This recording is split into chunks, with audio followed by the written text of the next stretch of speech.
Hi, I want to look at Bayes' theorem and conditional probability using test models for diseases and false convictions in courts. So we have some disease, right? A percent of the population has the disease. We tested 10,000 people, or we looked at 10,000 people in the population, and 100 of them have the disease. And so the probability of having the disease is 100 in 10,000, or 0.01 or 1% of the population is infected. So we tested those people, and some of them tested positive. So we want to look at how many of them tested positive. 198 in 10,000. 198 in 10,000. So there's a probability of testing positive of nearly 2%. The test sensitivity is the chances that somebody actually has the disease, given that they tested positive, right? And so, or actually, the chances that they tested positive, given that they have the disease, the probability of B given A, which is 99% or 0.99. Chances that, again, they have the disease, given that they tested positive.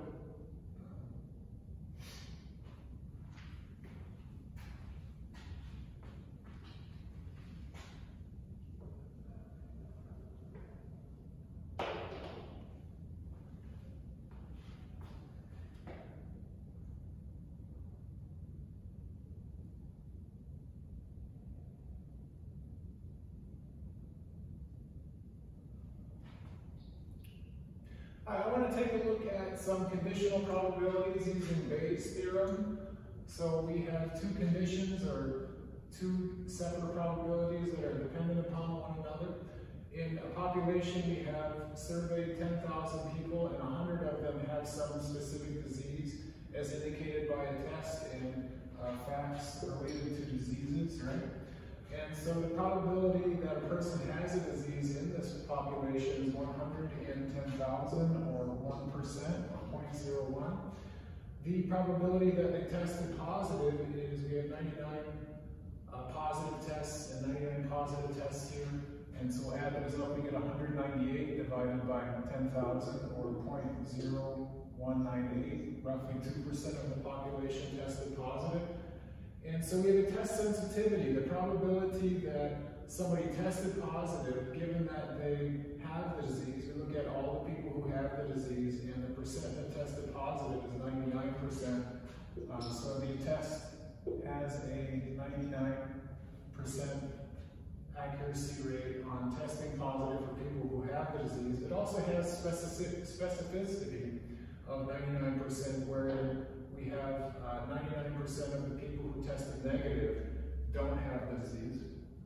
So we want to know the chance that somebody has the disease, given that they test positive, or P of A given B. So probability of disease given a positive test. We're looking at Bayes' theorem here. And so we know the probability that they tested positive, given that they have the disease, is over here, 99%. So we're going to multiply 99% by the probability of having the disease, which is 0.01. And we're going to divide that by the probability of testing positive. Remember, the probability of testing positive is these two numbers added together, 198 over 10,000, which is 0.0198. What we end up with here is 0.05 or 0.5, which is a 50% chance, which seems rather counterintuitive. We would think that if a test has an accuracy rate, or a specificity, and a sensitivity of 99%, that there would be a 99% chance that we have the disease, given that we test positive. But in fact, using Bayes' theorem, we found out that there's about a 50-50 chance. And you can see that on the table here by looking at this row. We have all the positive tests, 99% of those positive tests, and 99% of those positive tests are both positive and negative. And so we have an equal chance of having the disease and not having the disease, given a positive test in this sample. So it's a little bit counterintuitive. Let's take a look at court court convictions and acquittals given factual innocence and factual guilt among defendants. So this is based on a survey that some Penn State authors did, where they found a false conviction rate of 6%. And so that means that we have 180 out of 3,000 convictions that are of innocent people. So we surveyed roughly 3,375 people, and there are factual innocence and factual guilt among the defendants, and then there are two possible outcomes in the trial, which is acquittal and conviction. We know that the possibility of innocence, we'll look at this column here, the probability of innocence here, we add up the two categories of innocence, innocence for the acquitted and innocence for the convicted, we get 480. And so 480 divided by all possible cases, 3,375, gives us about 0.142, or 14% of all these cases are innocent. The probability of conviction, we're adding up the row here. We've got 3,000 convictions. 3,000 convictions divided by the total number of cases is roughly 89% conviction rate. And so we've got 14.2% roughly of the defendants are innocent, but we've got roughly an 89% conviction rate. So we want to find out what's the false conviction rate. We can also look at a couple of other probabilities here. So the probability of acquittal. The probability of acquittal is adding up this row here, 375, dividing that by the total number of cases. 375 divided by 3375 is roughly 11%. Also, we can find the probability that a defendant is guilty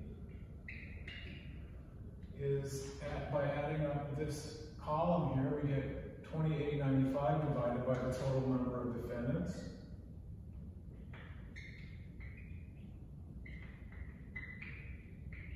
Or the probability of guilt among defendants is roughly 85.7%.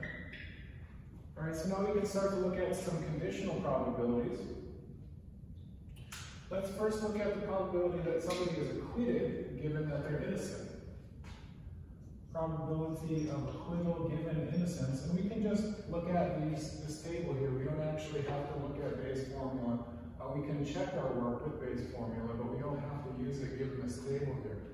So we want to look at the probability that they are acquitted given innocence. So we're looking at all the innocent cases here in this column. We've got 480 innocent defendants, but we've only got 300 acquittals. And so that means that 300 out of our 480 defendants were acquitted given that they're innocent. 480 innocent defendants, 300 acquitted. 300 out of those 480 are acquitted given their innocence, which is roughly 62.5%, or exactly 62.5%.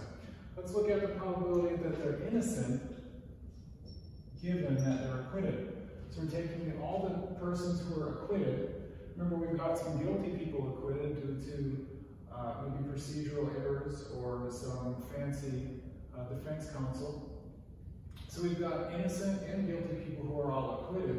And so the probability that they're innocent, given that they're acquitted, is the number of innocent divided by the number of acquitted, or 300 over 375, which is 0.8. And that means also that 20% of our acquittals are of guilty people. Looking at the probability of conviction given innocence, so we're looking at all innocent persons here, and the probability of conviction given innocence is 180 over 480. 180 over 480 is 0.375, or 1 minus the probability of acquittal given innocence.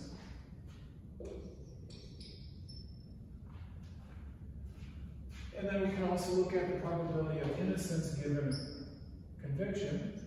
So among all people who are convicted, so we can look at the population of a jail or prison, the probability that they are innocent, given that they were convicted, is looking at all convictions here, 3,000, and dividing that into the number of people who are actually innocent.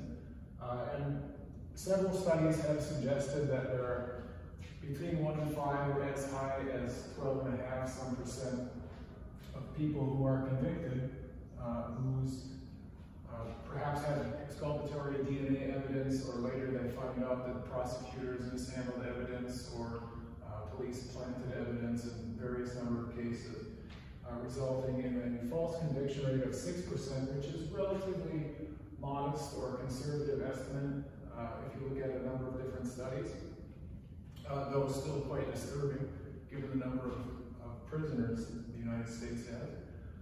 So let's also look at the probability of conviction given guilt. So we're looking at all guilt, right here, all guilty people.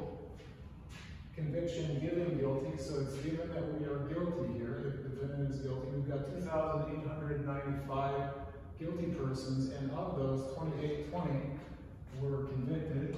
So we have 2,820 out of 2,895, or a good conviction rate, an accurate conviction rate of 97.4%.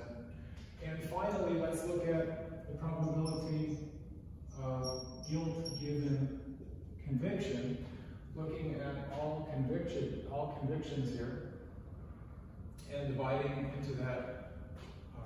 that into 2,820, of which are guilty. We've got 94% there, which is 1 minus the false conviction rate here. And so the differences between these numbers, like acquittals given innocence and innocence given acquittals, the difference between innocence given conviction and guilt given conviction given guilt, things like this are often referred to as the prosecutor's fallacy, where a prosecutor might say, well, we have only a 6% false conviction rate. Therefore, any person I see, any person on the stand who is convicted is most likely going to be guilty, right? So we've got major differences here between the conviction rate given that a person is innocent. So any innocent defendant in court might, any person convicted in court might, any innocent person faces about a 37% chance of being convicted, whereas any guilty person faces roughly a 97.4% chance of being convicted. And so a prosecutor might look at this number here saying that, well, among our defendants, among our convictions, we have only 6% who are actually innocent, but that doesn't mean that every innocent person who comes into court has a 6% chance only of being convicted. In fact, it's much higher. And in fact, there are some probabilistic modeling problems among prosecutors when they pursue certain approaches to cases and ignore exculpatory evidence, or perhaps overlook intuitive evidence or certain testimonies, which again result in a 6% false conviction rate and very poor odds for an innocent person coming into court as a defendant. Right? So Bayes' model, again, we could calculate all of these same probabilities by using the ratios here. Bayes' model is used, and it is a little bit counterintuitive, again, that we have a 99% chance of testing positive given that we have a disease, but we have only a 50% chance of having the disease given that we tested positive. We have a 6% chance of being innocent given that we're convicted, but we have a 37.5% chance of being convicted given that we're innocent. So these conditional probabilities are actually quite useful in real life.